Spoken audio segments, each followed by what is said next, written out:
ज्ञानतिमिरान्धस्य ज्ञानाञ्जनशलाकया चक्षुरोन्मिलितं येन तस्मै श्रीगुरवे नमः। नमो विष्णुपादाय कृष्णपृष्ठाय भूतले श्रीमते भक्तिवेदान्तस्वामिन्निति नामिने।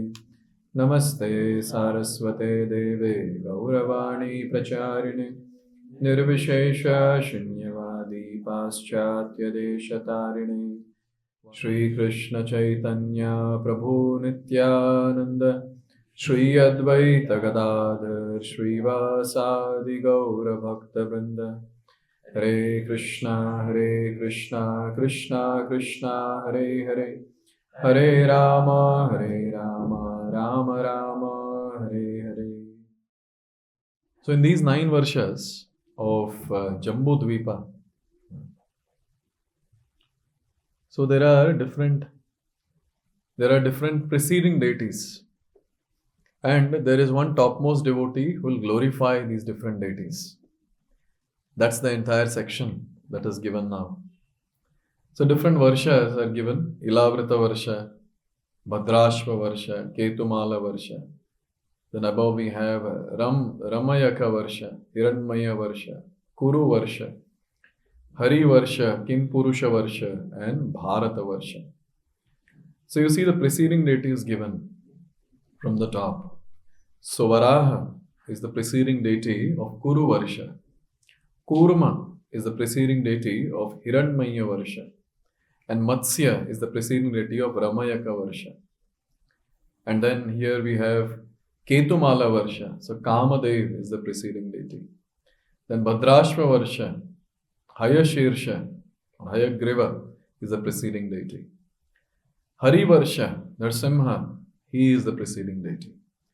Kim Purusha Varsha, Lord Ram is the preceding deity. And Bharata Varsha, we have Nara Narayan Rishi as the preceding deity. And in each Varsha, we have preceding deity and we have a leading devotee also. And that leading devotee is going to offer prayers. So in Ilavrita Varsha, we have preceding deity as Sankarshan, and the devotee who is leading that place and who is offering prayers to Sankarshan is Lord Shiva. In Ilavrita Varsha, there is only one male, and he is Lord Shiva, and everyone else is female.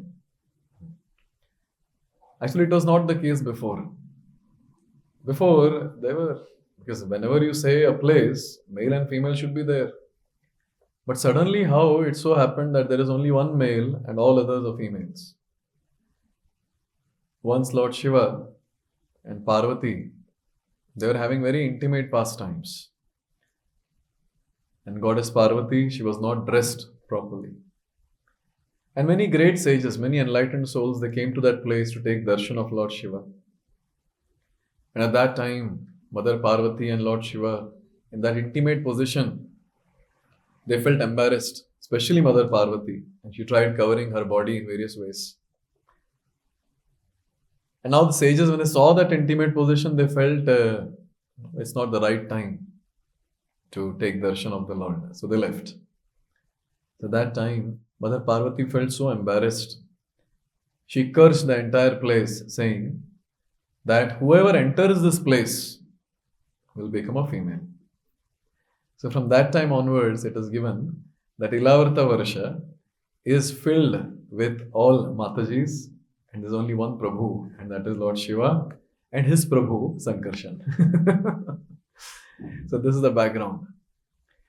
Let's try to understand the relationship between Rudra and Sankarshan, because that's what is the shloka talking about.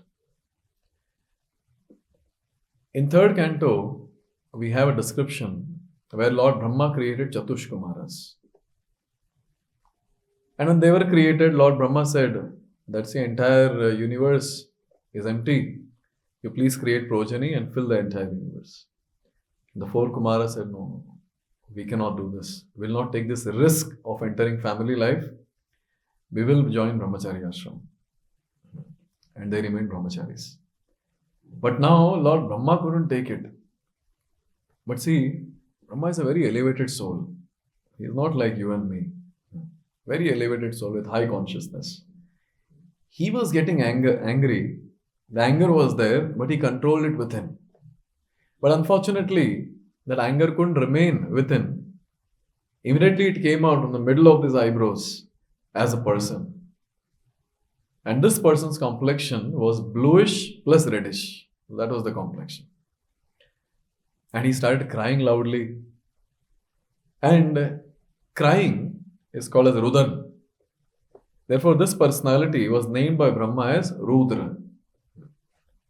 Now, it's very nice to note that Lord Brahma, he said, since you are crying so much, therefore, your name is Rudra. And you have 11 other names also. And he tells the 11 names. He says, Manyu, Manu, Mahinasa, Mahan, Shiva, Ritadvaja, Ugrareta, Bhava, Kala, Vamadeva, and Dritavrata. And he also said that you have 11 wives. And he started listing down the names also. Dhi, Dhriti, Rasala, Uma, Niyut, Sarpi, Ila, Ambika, Iravati, Swadha, and Diksha. So these are the 11 names of Rudra's wives. Now it's a very nice thing to note. When Rudra asked that give me some place to stay, a place where I can reside. At that time Brahma, he gave I have already decided the place for you. These are the different places. Hear carefully and go to that place immediately. And Lord Brahma said, what are different places? First, heart. Heart of living entity. Second, senses. Third, life air. Fourth, sky. Then air, fire, water, earth, sun, moon, and austerity. So these are the different places which were given to Rudra. Srila Prabhupada writes a very wonderful purport on this. And he tries to elaborate on this concept of principle of Rudra, or Rudra principle. Now when you talk about Rudra principle, the first thing that gets highlighted is anger. That's how everything comes into picture. Krodha. And we understand from Srimad Bhagavad-gita, Kama Esha, Krodha Esha, Rajo Guna Samadbhava. So how does this Krodha come into picture? Krodha comes because of Kama, and Kama is the output of Rajoguna, that is mode of passion. Very nicely it is described that when the lust and hankering is not satisfied, next thing that manifests is anger.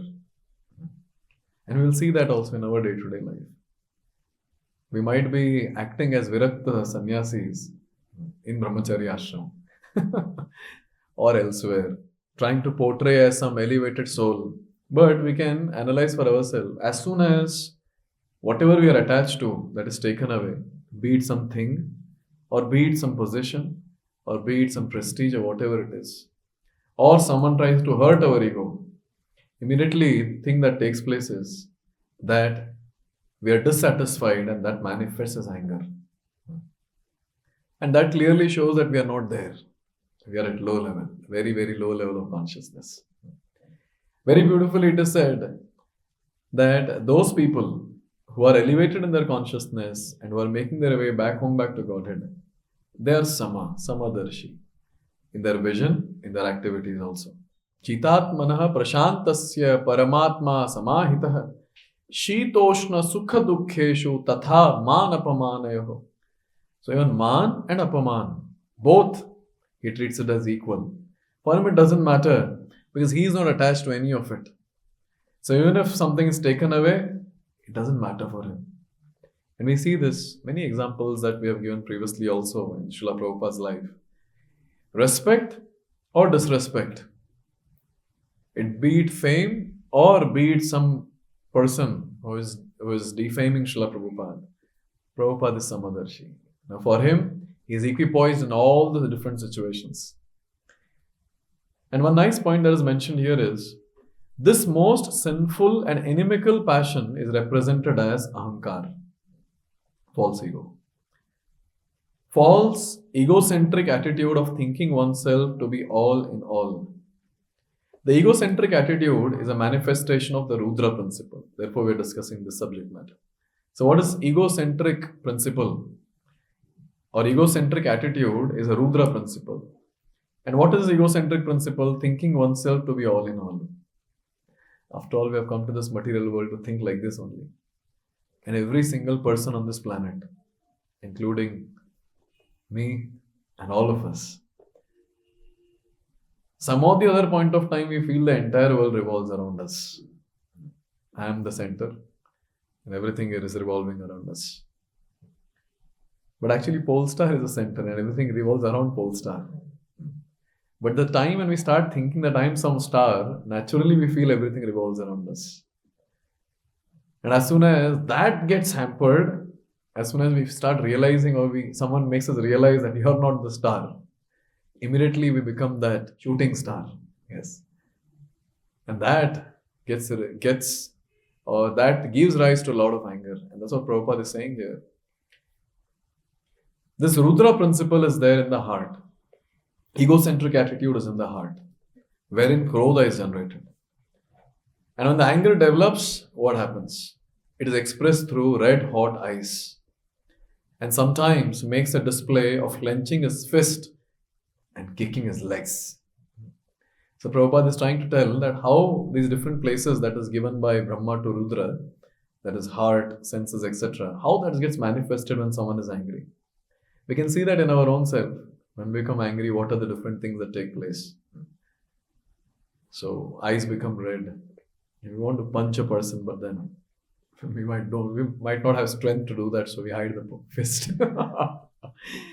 And then beating one's own legs or whatever. And then Prabhupada continues and he says, when a man is angry, he breathes very rapidly. So he's talking about the air of life. He breathes very rapidly. And thus the Rudra is represented in the air of life or in the activities of breathing. So the way the person is breathing, that is also representing the Rudra principle.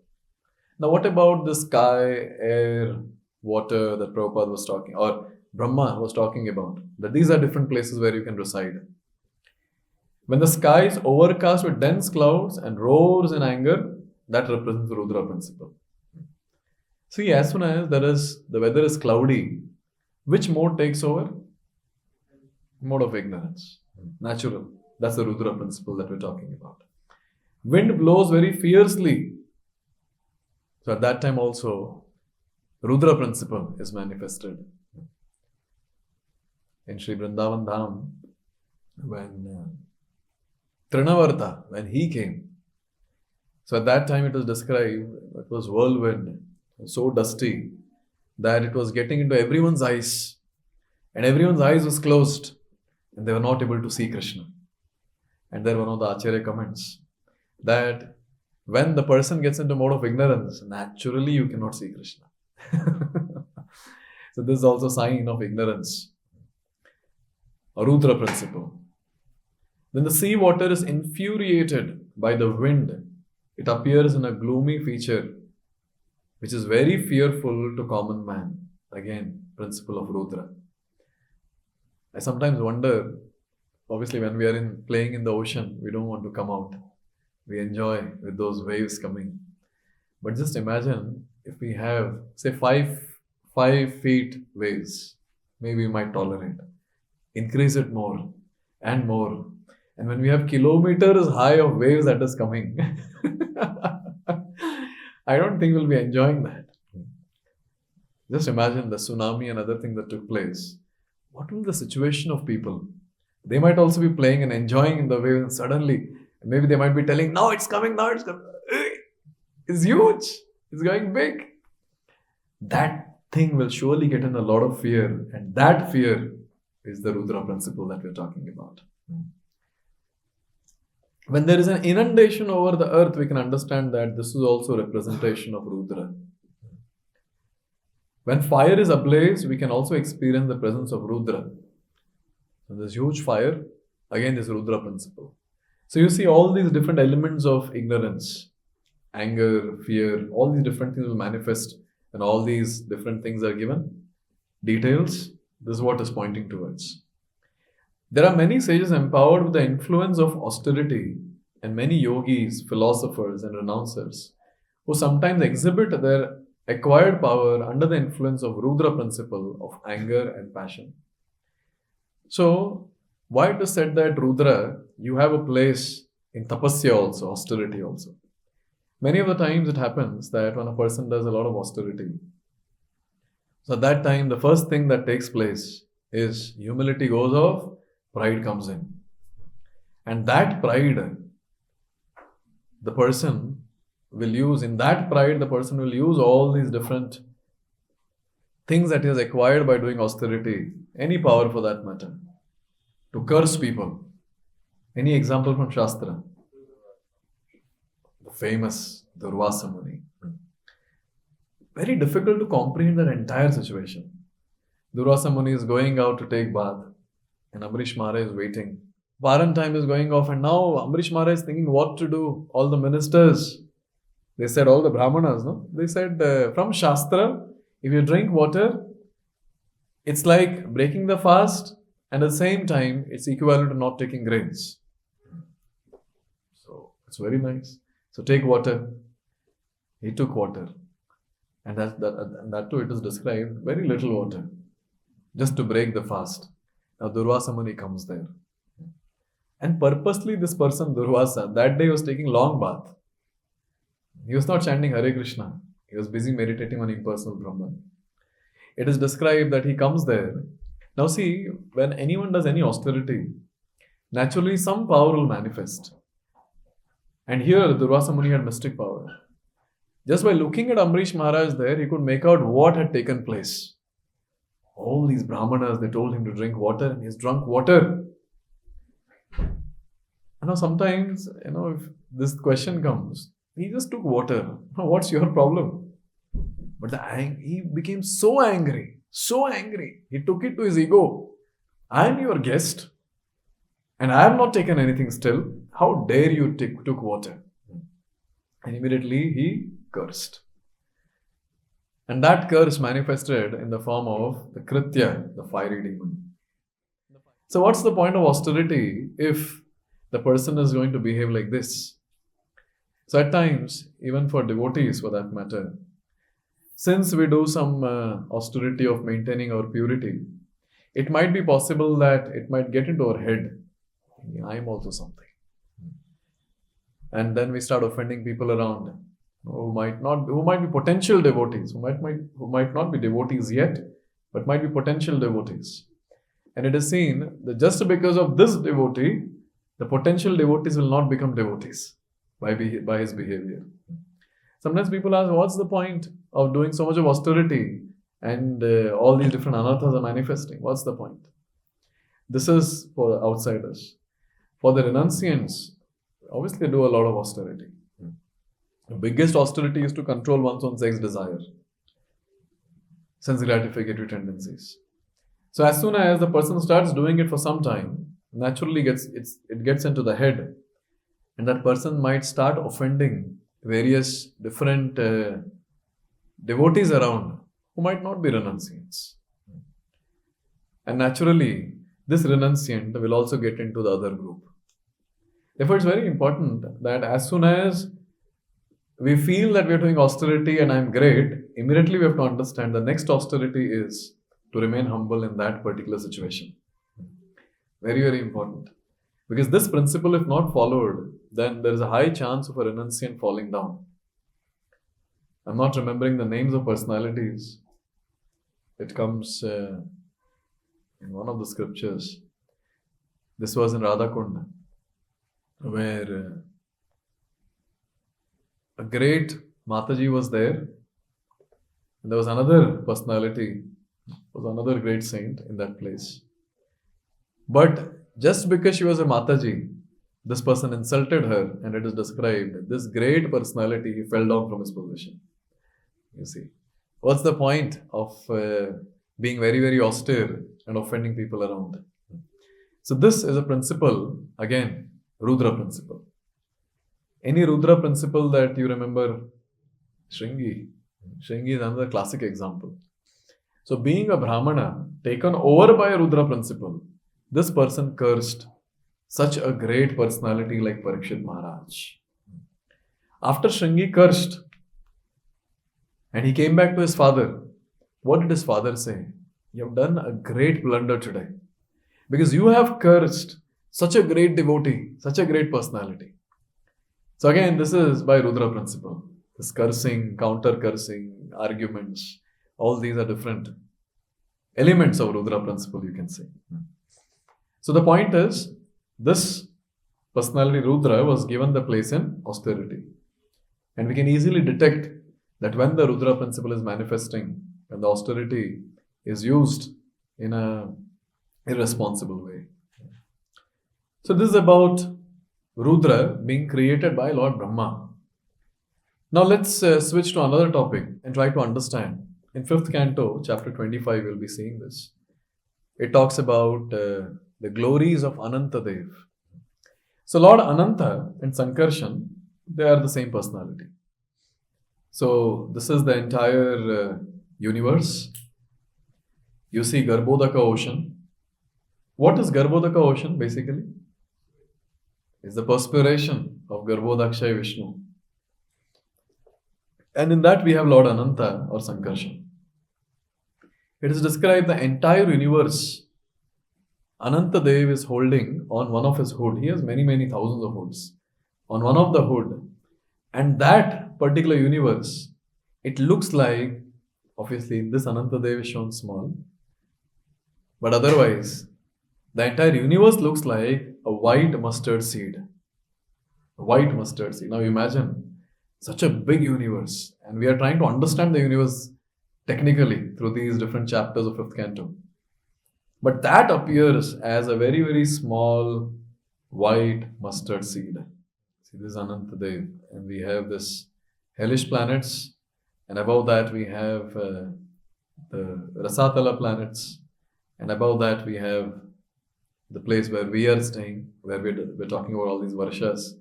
And above that we have all the different heavenly planets. Guru Loka, Mahar Loka, etc. etc. So this is the entire scene. So if you remember this, then it will be easy for us to have a discussion now. So Shukadeva Goswami is describing to Parikshit Maharaj. And he says that beneath the Patal Loka, approximately 30,000 miles, not 30,000, 300,000 miles, lives another incarnation of Supreme Personality of Godhead, and his name is Sankarshan. Now, Sankarshan is a very important topic for us because through this we can understand the relation of Rudra and Sankarshan. It is described that Lord Ananta is the predominating deity of material mode of ignorance as well as false ego of all conditioned souls. He is called as Tamasi or Tamasi. Why is called like that? Because he is the predominating deity of mode of ignorance and he is the one who supervises destruction. Many times this question comes, but creator is Brahma, maintainer is Vishnu, and the destroyer is Lord Shiva. This trinity, it came into picture later. It was not very much Shastric. This is a very revealing thing for me when I heard this. So the Britishers were ruling our country. So at that time, they were talking about Trinity from Christianity. So our very scholarly Brahmanas, they said, we also have Trinity. We also have Creator, Maintainer, Destroyer. And then they spoke about Brahma, Vishnu and Lord Shiva. See, we understand very clearly that Lord Vishnu is the actual creator. Because from him, all the universes are coming out. Mahavishnu's pores, all the universes are coming out. So the primary creation is done by Lord Vishnu. And then after that, Lord Brahma takes birth and he does the secondary creation. Similarly, when it comes to maintenance, it's Lord Vishnu throughout. Similarly, when it comes to destruction, we understand the person or the personality who supervises the entire destruction is Lord Sankarshan or Lord Vishnu. He is the one who does it. And then he employs other personality, and he is Rudra, or Lord Shiva. It is described that Sankarshana is called as Tamasi because he is predominating deity of mode of ignorance, and he is a supervisor of destruction. Now, as soon as we say that he is a predominating deity of ignorance, at least the devotees who understand Siddhanta, it should be very clear that he is the predominating deity, controller of ignorance and not in ignorance, because Lord is always transcendental. As soon as we put the Lord in three modes of material nature, immediately all the Siddhanta is destroyed, because he is the one who is above three modes of material nature. What's the problem if we bring the Lord in ignorance? Lord comes in Maya. And when Lord comes in Maya, then our Mayavadis will feel very nice. Yes, because that's their philosophy. So anyone who understands this very, very important Siddhanta, why is called as Tamasi? Because he is the controller of the mode of ignorance and not the one in ignorance. Now another very nice thing that is mentioned here is, he's always in transcendental position, but because he's worshipped by Lord Shiva, the deity of Tamoguna or darkness, he's called as Tamasi. Another very, very important thing, why he's called as Sankarshan? Very nice thing. Lord Krishna called for Sankarshan, and he gave a very important service to him. Lord Krishna called Maya Devi and gave a very, very important service. He said that my plenary portion Sankarshan is there in the womb of Devaki, and you have to transfer him from the womb of Devaki to the womb of Rohini. And it is described that the name was immediately given, my plenary portion Sankarshan. And there our Acharya is described that since he was attracted from the womb of Devaki to the womb of Rohini, that's Akarshan, and therefore his name was Sankarshan. And Gargamuni, when he was giving the name to Balram, so one of the names given was Sankarshan. And why the name Sankarshan? Because he will be keeping the two dynasties together, or two groups together. Which two groups? Yes, Yadus and Kurus. Yes, they will be kept together. So in this way, the word Sankarshan came into picture. But here, the word Sankarshan is very important in terms of the Rudra principle for us. Which the Rudra principle is derived from Sankarshan. He's called a Sankarshan because he's the predominating deity of false ego. And very, very important, what is Akarshan? He is the one who draws together two entities, enjoyer and the object of enjoyment. So the attraction that gets created between the enjoyer and the object of enjoyment is by the extreme kripa showered by Sankarshan. And this is characterized by the conception of I, the false ego. It's a very important discussion. Maybe we'll continue this. But few more details before we proceed. So as we saw in the picture also, that how Ananta Dev, he has thousands of hoods. And on one of the hood, there is this huge universe which appears like a white mustard seed. And it's described that at the time of devastation, when Lord Ananta Dev desires to destroy the entire creation. Now I say untimely wo karenge nahi. This is timely. The partial annihilation and the complete annihilation. Partial annihilation at the end of the day of Brahma, and Mahapralaya or complete annihilation at the end of life of Brahma. So when in these two instances, Sankarshan or Lord Ananta Dev is the one who manifests his anger. And now it is given when he becomes slightly angry. So at that time, from between of his two eyebrows manifests the three-eyed personality called Rudra. And now one thing has to be understood, it's not one Rudra, 11 Rudras manifest at that time. And specifically it is given carrying a trident in the hand. And now these 11 Rudras, the incarnations of Lord Shiva, they are the ones who are going to do the needful. With their tandav and spitting of fire, they're going to put everything on fire. And then this is the way the entire thing gets burnt in the entire universe.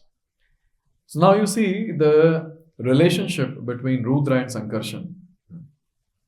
Why is it said that Lord Shiva is always in meditation and he meditates on Sankarshan? Because Lord Shiva, for him, the preceding deity or the Ishtadeva of his life is Sankarshan. And from Sankarshan, he derives the prowess to destroy the entire universe. So as soon as we say that Lord Shiva is the annihilator, yes, he is, but secondary annihilator. So there is no confusion in understanding the supremacy of the Lord if we understand the Shastra. So he is the one who creates, he is the one who destroys. And this is exactly what Gajendra, he is saying. Kochit vibhatam kochitat tirohitam avidya diksakshi ubhayam tadikshate sa atmamolo vatumam paratparah. So Gajendra is making it very clear, oh Lord, you create and you destroy. But then immediately the question comes, no, but destroyer is Lord Shiva. No. Here we have the primary destroyer, and that is Sankarshan. Regarding Lord's creation and destruction, there was a question raised, why Lord does like this? And there was an analogy that was given. So we might have seen, even we might have done, when we go to some beach, at that time we see a lot of kids, they make sand castle. They make that castle and they'll make it with a lot of enthusiasm. They'll make roads and they'll plant trees also around and make it very nice. And the parents, when they say, we're getting late, let's go. So at that time, the same kids with same enthusiasm, they'll jump on it and destroy it. So it is described that Lord's creation and Lord's destruction is just for his own pleasure. Wow, right. Just think about it. Kochit vibhatam kochatat tirohitam. Lord is creating, Lord is destroying. That is his Leela, and that's for his own pleasure. Like those kids are having pleasure. While creating the castle, they're feeling pleasure. And while destroying it also, they're feeling pleasure. So in this way, we see the primary destroyer, the primary annihilator is also Lord Vishnu, or in this case, we understand Sankarshan. And whenever we say that Lord Shiva is the destroyer, we immediately understand, yes, he is the secondary one. And through this text, we understand very clearly that how Sankarshan, he gives rise to these 11 Rudras, the incarnation of Lord Shiva. Let's come back to this topic of Tamasi and Sankarshan. Because these are technical details, but what's in it for me as a devotee? Talking about this word Tamasi, that is ignorance, the deity of mode of ignorance. When it comes to Tamoguna, when it comes to ignorance, as soon as we get into ignorance, immediately the entire thing goes dark. Entire thing becomes pitch dark. And the devotee will not be able to understand what next. Sometimes it's very easy to say that why this devotee is not understanding even this much. But then one thing that we need to understand is that as of now, for that devotee, he might have got into ignorance. And in ignorance, since it's overtaken by darkness at that time, in that darkness, to understand any tattva of this world is very, very difficult. We might have heard it many, many times, we have spoken it many, many times. And people might have appreciated that concept. But when we are in darkness, that concept goes for a toss. And we'll not understand also what's happening. Because the Rudra principle is manifesting. So one thing is very, very clear, that there'll be some hint that will come that, okay, I'm getting into ignorance. As soon as that hint comes, immediately we should offer prayer to the Lord. Because who is the controller of mode of ignorance? It's Lord Sankarshan. He is the one. Immediately we can offer prayer to the Lord, oh Lord, please help me to come out of this ignorance. Because if we remain in darkness for long, first is we'll keep committing more and more offenses. More offenses, more darkness. And with time, unfortunately, losing the taste of bhakti, the person will be out of Krishna consciousness. We shouldn't be too surprised, when a great personality leaves Krishna consciousness. It's the act of the principle of Rudra, darkness, the principle of darkness. Therefore, this as a sadhaka, when we start feeling ignorant, one of the important things, by the way, when we are into too much of ignorance, we cannot offer prayer also. We will not understand also what is happening. Only people around will understand that he is in ignorance. And now when the person goes and tells that devotee in ignorance, Prabhu, you have got into ignorance, what do you think the other person will say? Or that devotee will say? The Rudra principle, anger will manifest, and in that angry mood he will say, you are in ignorance, not me. So one thing is very, very important, that in such a situation where we are already in ignorance, please remember someone has to come and hold us, maybe with the shikha, and pull us out of that. It will be difficult. But then, throughout our entire life, we were invested in some relationship with our superior. And we have told him that whenever I get into ignorance, my shikha is there. I'm growing shikha for this only. So that you can pull it up tight. And in that ignorance, since we have that loving relationship, we will be able to submit ourselves to our superior. Our superior might give us instruction, we might not be able to understand anything in ignorance, for sure. But since that loving relationship was there, since we remember all that our superior has done for us, it becomes easy for the devotee to follow what the superior is telling at that point of time. It is described that there was one temple president during Prabhupada's time. He got into intoxication. They were all hippies, no? Hippies were picked up from the street. 19-year-old, 20-year-old, they were made temple presidents.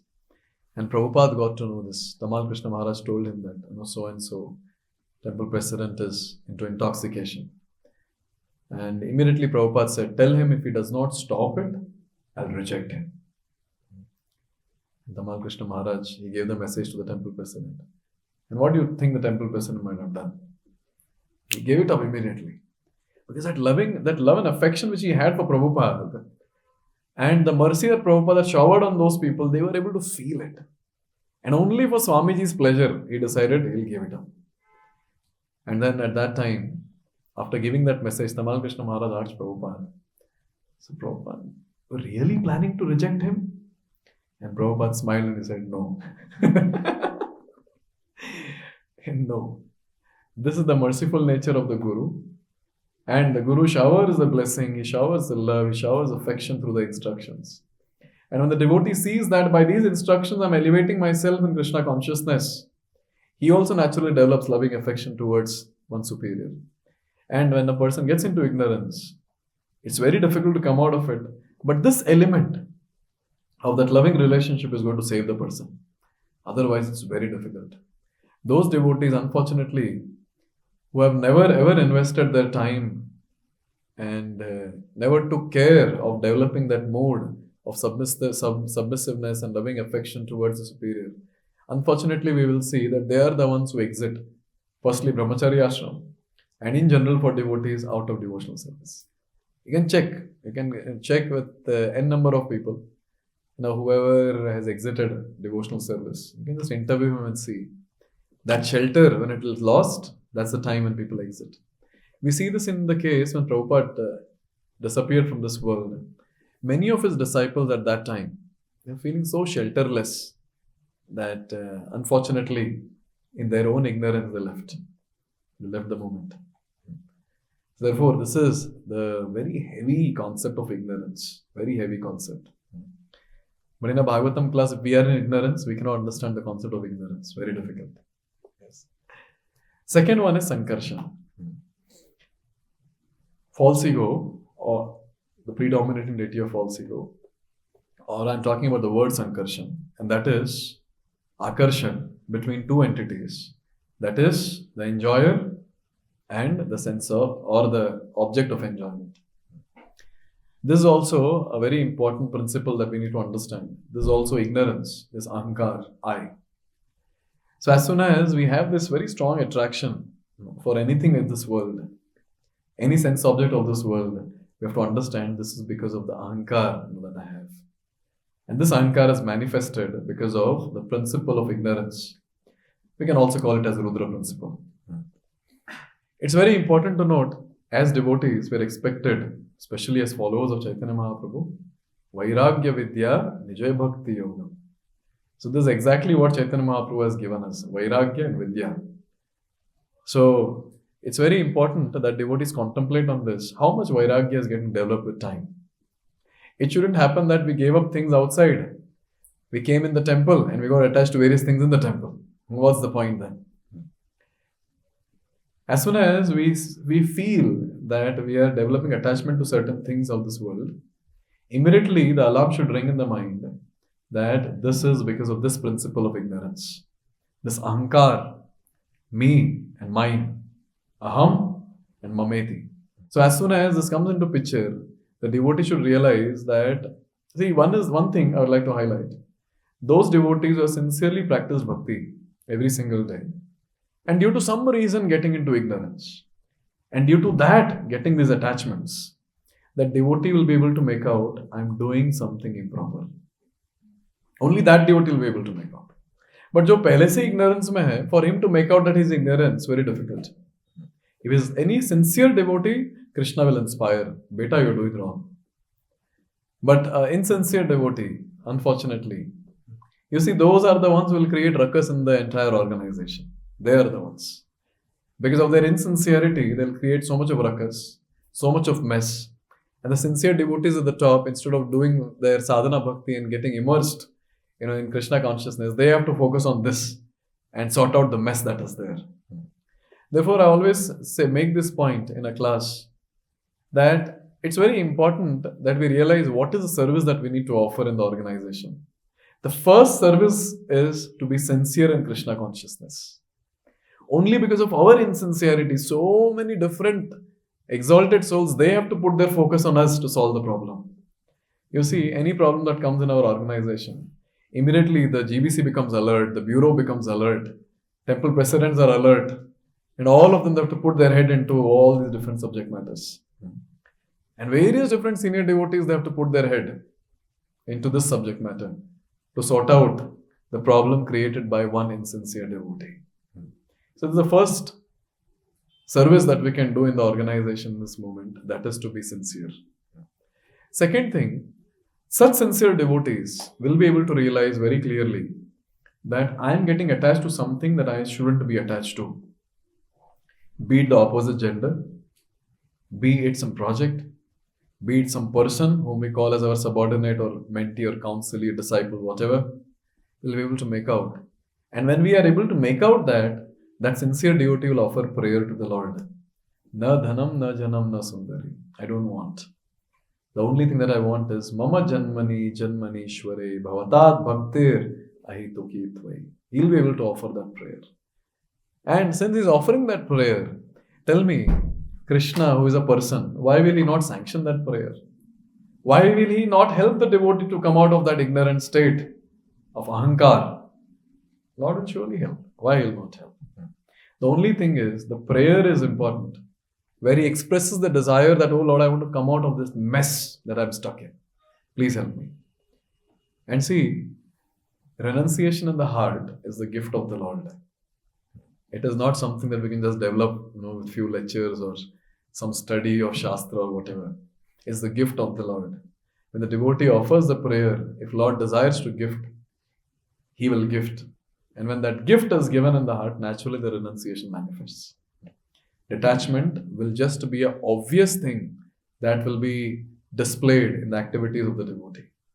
Therefore, it's very important that as soon as we feel Sankarshan within ourselves, that is attraction towards sense object, immediately offer prayer to Sankarshan. That is our Supreme Lord, Lord Shri Krishna. And by that prayer, we'll be saved. So in this way, we see that all these different personalities, they have different roles to play. Lord Rudra, acting as the disciple of the Supreme Lord Sankarshan, he does various different activities in this world, manifesting the principle of Rudra in the living entities. And it is a service, because the living entities have desired to do all these different things. And Lord Sankarshana is directing the principle of Rudra in different living entities. And especially this principle of the word Sankarshan, that is attraction principle. Very, very important. So therefore, Lord Shiva, when he is meditating, and Parvati is asking, whom are you meditating on? And he replies, that Sankarshan. That Sankarshan, who is my Lord, from whom I derive the powers. He is the primary destroyer. I am the secondary one who just do the job as per my job description. In this way, there is a very tight relationship between Lord Shiva and Lord Sankarshan. And that's what it was highlighted here in the purport. Sometimes we see a picture of Lord Shiva engaged in meditation. Now you'll be clear. This verse explains Lord Shiva is always meditating upon Lord Sankarshan in trance. Lord Shiva is in charge of the destruction of the material world. Because destruction is in the mode of ignorance, Lord Shiva and his worshipable deity Sankarshan are technically called Tamasi. Lord Shiva is the incarnation of Tamogun. Since both Lord Shiva and Sankarshan are always enlightened and situated in transcendental position, they have nothing to do with the modes of material nature. But because their activities involve them in the mode of ignorance, they are sometimes called Tamasi. I hope the purport is clear now. Thank you very much. Hare Krishna.